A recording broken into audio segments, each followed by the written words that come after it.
Find the respective terms for the following arithmetic progressions. మనకి ఇక్కడ total 5 arithmetic progressions ఇచ్చారు.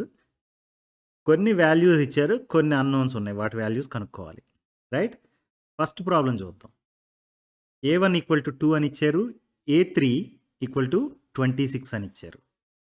We have to find value of A2. అంటే first term ఇచ్చారు. దాని value 2. Third term ఇచ్చారు. దాని వాల్యూ 26. సెకండ్ టర్మ్ వాల్యూ అంతా కనుక్కోవాలి. మనకి nth టర్మ్ ఫార్ములా తెలుసు. రైట్? అర్థమెటిక్ ప్రోగ్రెషన్లో nth టర్మ్ ఫార్ములా ఏంటి? an equal to a plus n minus 1 times d. దీన్ని యూజ్ చేసి డైరెక్ట్గా A2 వాల్యూ కనుక్కోగలమా? అంటే A2 equal to a plus 2 minus 1 times d. Right? A value తెలుసు మనకి? 2. d వాల్యూ తెలియదు. కాబట్టి A2 వాల్యూ డైరెక్ట్గా కనుక్కోలేం. d వాల్యూ తెలుసుకోవడానికి మనకు ఆప్షన్ ఏంటి? A2 మైనస్ A1 అనైనా రాయొచ్చు. లేకపోతే A3 మైనస్ A2 అనైనా రాయొచ్చు. ఈ రెండు కేసుల్లో d వాల్యూ తెలుసుకోవడానికి మనకి కుదరదు. ఎందుకంటే అన్నోన్ A2 ఉంది. రైట్? సో ఈ అప్రోచ్ కూడా వర్కౌట్ అవ్వదు. మనం ఇప్పుడు ఏం చేయాలంటే ఈ పర్టిక్యులర్ ఫార్ములాని చూసినప్పుడు మీకేం కనిపిస్తుంది? A value or A1 value వాడుకోగలుగుతున్నాం. బట్ A3 ఇచ్చారు కదా ఎక్స్ట్రా. దాన్ని ఎందుకు వాడట్లేదు మనం ఎక్కడని?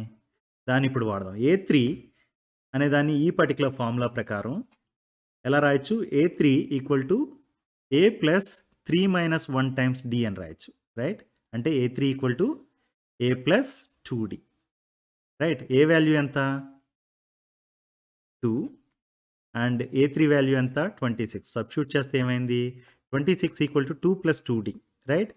2d equal to 26 minus 2 that is equal to 24 అని రాయొచ్చు. రైట్? దెన్ d వాల్యూ ఎంత అవుతుంది? 24/2 that is equal to 12. d value వచ్చేసింది. d వాల్యూ వస్తే మనం ఈ ఫార్ములాని యూజ్ చేసి A2 వాల్యూ కనుక్కోవచ్చా? కనుక్కోవచ్చు. Right? A2 equal to a plus 2 minus 1 times d. Right? A value ఎంత? 2 అండ్ d వాల్యూ ఎంత? 12. Right? A2 equal to 2 plus 1 times 12 that is equal to 2 plus 12 that is equal to 14. A2 value ఎంత? 14 అని వచ్చింది. Right? Next part చూద్దాం మనం ఇప్పుడు. A2 value ఇచ్చారు 13. A4 value ఇచ్చారు 3. We have to find A1 and A3. Right? మనకి nth term formula తెలుసు. an equal to a plus n minus 1 times d. Okay? దీన్ని యూజ్ చేసుకుంటే మనం ఈ ప్రాబ్లమ్ సాల్వ్ చేయడానికి ఏమేమి అన్నోన్స్ ఉన్నాయి? a అనేది అన్నోన్. బికాజ్ A1 అనేది కనుక్కోమన్నారు కాబట్టి. రైట్? d అనేది అన్నోన్. 2 అన్నోన్స్ ఉన్నాయి. దాన్ని యూజ్ చేసి 2 అన్నోన్స్ ఉన్నాయి. A1 వాల్యూ కనుక్కోవాలంటే A3 వాల్యూ కనుక్కోవాలన్నా 2 అన్నోన్స్ ఉన్నాయి. రైట్? సో ఈ ఫార్ములా డైరెక్ట్గా మనకి A1, A3 కనుక్కోవడానికి ఉపయోగపడట్లేదు. కానీ ఈ ఫార్ములాని యూజ్ చేసి మనం A2ని రాద్దాం. ఓకే? రాస్తే కనుక A2 equal to 13 equal to a plus 2 minus 1 times d. Right? 13 equal to a plus d. ఇది ఒక ఈక్వేషన్ వచ్చింది. రైట్? నెక్స్ట్ A4కి రాద్దాం. A4 equal to 3 that is equal to a plus 4 minus 1 times d. Right? అంటే 3 equal to a plus 3d. 2 unknowns ఉన్నాయి a and d and 2 equations ఉన్నాయి. Right? Let's solve these equations. a plus d equal to 13, a plus 3d equal to 3. పై ఈక్వేషన్లోంచి కింద equation subtract చేద్దాం. Subtract చేయాల్సినప్పుడు ఏమవుతుంది? కింద టర్మ్స్ అన్నిటికి నెగటివ్ సింబల్ అంటే సింబల్ మార్చి రాసుకొని ప్లస్ ఉన్న దగ్గర మైనస్, మైనస్ ఉన్న దగ్గర ప్లస్ రాసుకొని సింపుల్గా యాడ్ చేస్తాం. ఇప్పుడు ఈ 2 యాడ్ చేస్తే 0. ఈ 2 యాడ్ చేస్తే d మైనస్ 3d అంటే అది మైనస్ 2d అయింది. రైట్? అండ్ 13 మైనస్ 3 అది 10 అయింది. Right? So minus 2d equal to 10. d equal to minus 10/2 that is equal to minus 5. d value వచ్చింది. d వాల్యూ వస్తే మనం A1 వాల్యూ ఈ పర్టికులర్ ఫార్ములా యూస్ చేసి కనుక్కోవచ్చు. Right? a plus d equal to 13 అన్నాం మనం. a plus d equal to 13 అంటే d value గనక -5 సబ్స్టిట్యూట్ చేస్తే a మైనస్ 5 ఈక్వల్ టు 13 అయింది, రైట్? అంటే a equal to 13 plus 5 that is equal to 18. So a1 value వచ్చింది 18 అని. మనకిప్పుడు నెక్స్ట్ అన్నోన్ ఏంటి? a3 equal to a plus 3 minus 1 times d, right? A value తెలుసా మనకి? తెలుసు ఇప్పుడు 18, రైట్? d వాల్యూ తెలుసా? -5. సబ్స్టిట్యూట్ చేయండి. a3 equal to 18 plus 2 times -5, right? That is equal to 18 minus 10 that is equal to 8. a3 value ఎంత? 8. Understood? Next part చూద్దాం.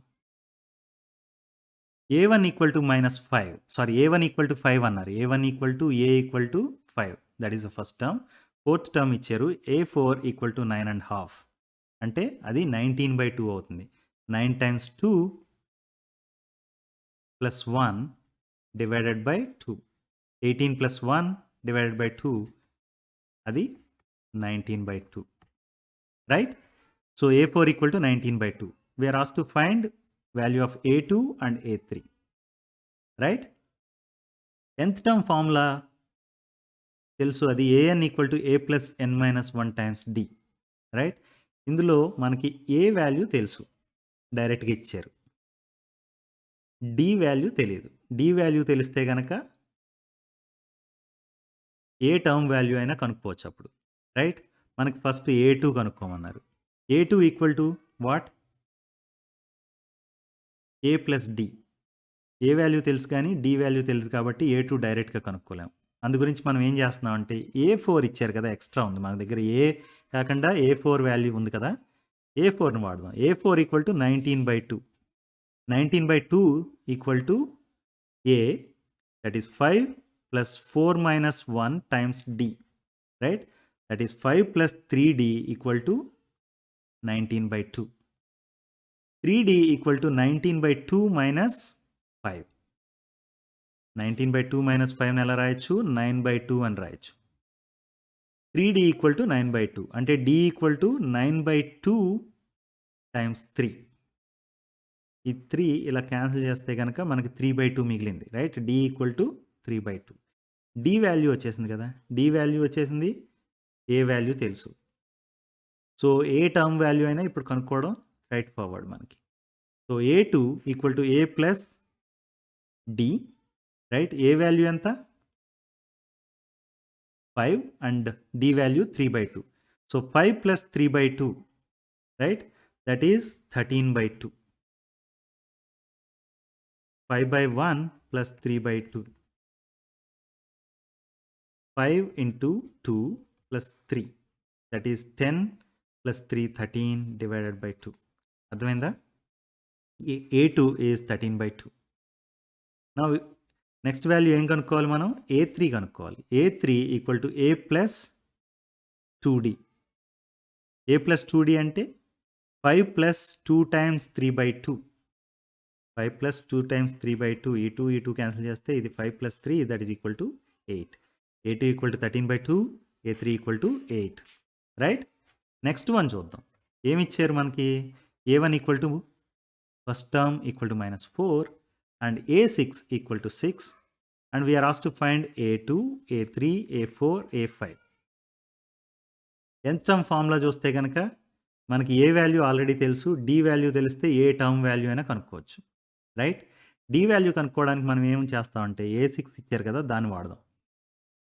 a6 equal to 6 అంటే 6 equal to -4 plus 6 minus 1 times d, right? a6 equal to a plus 6 minus 1 times d, right? A value ఎంత? -4. అది substitute చేస్తే కనుక a6 that is equal to 6 equal to -4 plus 6 minus 1 times d. దీన్ని simplify చేద్దాం. 6 equal to -4 plus 5d, right? 5d equal to 6 plus 4 that is equal to 10. 5d equal to 10 అయితే d equal to 10/5 that is equal to 2. d value వచ్చింది. d value వస్తే మనం a value తెలుసు, d value తెలుసు కాబట్టి ఏ term అయినా కనుక్కోగలుగుతాం, right? n value corresponding n value substitute చేస్తే A2 కనుక్కోమన్నారు. A2 అంటే A ప్లస్ D అవుతుంది అది. రైట్? A వాల్యూ ఎంత? -4. D వాల్యూ ఎంత? 2. -4 + 2 that is equal to -2. A2 value వచ్చేసింది. A3 కనుక్కోవాలి. A3 equal to A plus 2D. Right? A3 equal to A plus 2D. A value D value substitute చేయండి. అప్పుడు ఏమవుతుంది? A3 equal to -4 + 2 × 2 that is equal to -4 + 4 that is equal to 0. A3 value కూడా వచ్చింది. Next A4 కనుక్కోమన్నారు. A4 equal to A plus 4 - 1 × D అంటే A plus 3D. A value -4 and D value 2 substitute చేస్తే A4 equal to -4 + 3 × 2 that is equal to -4 + 6 that is equal to 2. A4 value 2 అయింది. Now A5 value కనుక్కోవాలి. A5 equal to A plus 5 - 1 × D అంటే A plus 4D. -4 + 4 × 2 that is equal to -4 + 8 that is equal to 4. So A2 value, A3 value, A4 value, A5 value అన్నీ కనుక్కున్నాం. Got it? Next one చూద్దాం. A2 equal to 38, A6 equal to -22. వీటిని use చేసి A1, A3, A4, A5 values కనుక్కోమన్నారు. మనకి ఇక్కడ A2 ఇచ్చారు, A6 ఇచ్చారు. an equal to A plus n - 1 × D అనేది nth టర్మ్ ఫార్ములా. ఓకే, ఇప్పుడు మనం ఈ పర్టికులర్ ఫార్ములాని వాడాలి, ఏ టర్మ్నైనా కనుక్కోవాలి అంటే కనుక ఏ వాల్యూ తెలియాలి, డి వాల్యూ తెలియాలి. రైట్? మన దగ్గర ఏ వాల్యూ అన్నోన్ కనుక్కోమంటున్నారు, డి వాల్యూ ఆల్రెడీ తెలియదు. సో డైరెక్ట్గా ఈ ఫార్ములాని వాడలేం. కానీ మనకి ఇక్కడ A2 ఈక్వల్ టు 38 అని ఇచ్చారు కదా, దాన్ని ఈ పర్టికులర్ ఫార్ములాని యూస్ చేసి రిప్రజెంట్ చేద్దాం. అప్పుడు 38 equal to A plus 2 - 1 × D అంటే 38 equal to A plus D అవుతుంది. 38 equal to A plus D. Now ఇంకా మనకు తెలిసింది ఏముంది? A6 ఉంది, that is equal to -22. Right? A6 equal to -22ని nth టర్మ్ ఫార్ములాలో సబ్స్టిట్యూట్ చేసి వాడితే ఎలా అవుతుంది? A6 that is -22 equal to A plus 6 - 1 × D అంటే -22 equal to A plus 5D. Right? రెండు అన్నోన్స్ ఉన్నాయి, A అండ్ D, అండ్ రెండు ఈక్వేషన్స్ ఉన్నాయి. Let's solve this. A plus D equal to 38 and A plus 5D equal to -22. ఒక ఈక్వేషన్లో రెండో equation subtract చేయాలంటే కింద ఈక్వేషన్లో ఉన్న టర్మ్స్ అన్నిటిని సైన్స్ మార్చి సింపుల్గా యాడ్ చేస్తాం. ఇప్పుడు ఏమైంది? ఇది క్యాన్సిల్ అయింది. D - 5D అంటే -4D. దిస్ ఇస్ 38 + 22 అంటే that is equal to 60. -4D equal to 60 అయితే D equal to 60 divided by -4 that is equal to -15. D value తెలిసిపోయింది. రైట్? D వాల్యూ తెలిసింది కాబట్టి ఏ వాల్యూ కనుక్కుంటే ఈ ఈక్వేషన్ యూస్ చేసి ఏ టర్మ్ వాల్యూ అయినా కనుక్కోవచ్చు. రైట్? ఏ వాల్యూ కనుక్కోవడానికి మనకున్న ఆప్షన్ ఏంటి? 38 equal to A plus D. Right? D value -15 అని తెలుసు. A - 15 ఈక్వల్ టు 38 అంటే A equal to 38 + 15 that is equal to 53. A value వచ్చేసింది మనకి ఇప్పుడు. Next A value equal to A1 కనుక్కున్నాం. ఇప్పుడు A3 కావాలి. A3 equal to A plus 3 - 1 × D. ఇక్కడ ఏ value తెలుసు 53 అండ్ D వాల్యూ తెలుసు -15. లెట్స్ సబ్స్టిట్యూట్ చేస్తే A3 ఈక్వల్ టు 53 + 2 × -15. దీన్ని సింప్లిఫై చేస్తే A3 ఈక్వల్ టు 23 అని వచ్చింది. రైట్? నెక్స్ట్ అన్నోన్ ఏంటి? A4. A4ని ఎలా రాయొచ్చు? A4 equal to A plus 4 - 1 × D. Right? అంటే A4 equal to A plus 3D.